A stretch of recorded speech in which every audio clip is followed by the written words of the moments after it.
പക്ഷെ ഒന്നും സംഭവിച്ചില്ല. ഇവിടെ ചാരായ ഷാപ്പുകളില്ലാതായി, ഒരുപാട് തൊഴിലാളികൾക്ക് പണിയില്ലാണ്ടായി എന്നുള്ള ഒഴിച്ചാൽ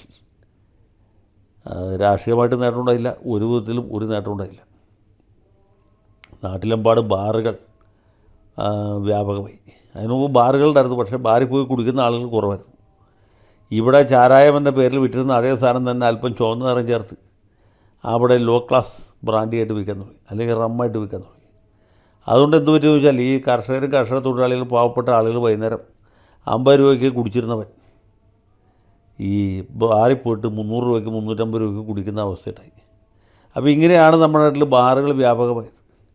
ഈ മദ്യനിരോധനത്തെ അല്ലെങ്കിൽ ചാരായ നിരോധനത്തെ ഏറ്റവും അധികം അനുകൂലിച്ചത് ഇവിടുത്തെ ചില ക്രിസ്തീയ സഭകളായിരുന്നു, പ്രത്യേകിച്ച് കത്തോലിക്ക തിരുസഭയായിരുന്നു. കത്തോലിക്ക സഭയിലെ നല്ലൊരു ഭാഗം വൈദികരും മദ്യപിക്കുന്നവരാണ്. പക്ഷേ അവർ മദ്യവർജനത്തിന് വേണ്ടി, മദ്യനിരോധനത്തിന് വേണ്ടി നിതരാം ശബ്ദം ഉയർത്തുന്നവരുമാണ്.